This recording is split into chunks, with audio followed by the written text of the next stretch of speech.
नांदगाव मतदारसंघाचे अपक्ष उमेदवार समीर भुजबळ हे पहाटे येवला येथे मतदान करण्यासाठी जात होते. मात्र रस्त्यामध्ये अपघातग्रस्त बस दिसताच त्यांनी तातडीने वाहन थांबवले आणि ते अपघातग्रस्तांच्या मदतीला धावले. मनमाड आगाराची मनमाड शिर्डी बस MH6S 8428 सकाळी 6 वाजता मनमाडहून शिर्डीकडे जात होती.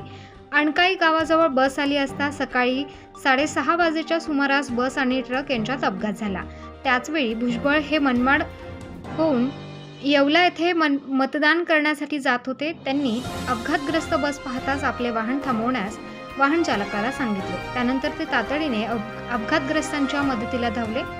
परिस्थितीचे गांभीर्य पाहून त्यांनी तातडीने ॲम्ब्युलन्स बोलवण्याचे आणि पोलीस स्टेशनला माहिती देण्याचे आपल्या कार्यकर्त्यांना सांगितले. त्यानुसार तातडीने माहिती देण्यात आली. त्यानंतर ॲम्ब्युलन्स अपघातग्रस्तांच्या मदतीला दाखल झाली. या अपघातात 1 जण ठार तर 15 जण जखमी झाले. भुजबळ यांच्यामुळे जखमींना तातडीने रुग्णालयात दाखल करण्यात आले. बसमध्ये एकूण 35 प्रवासी होते, त्यापैकी 15 प्रवासी जखमी झाले. चालक भाऊसाहेब मोठा भाऊ गांगुर्डे हे मृत झाले. उत्तर महाराष्ट्र न्यूज नेटवर्कसाठी प्रज्ञानंद जाधव, नांदगाव.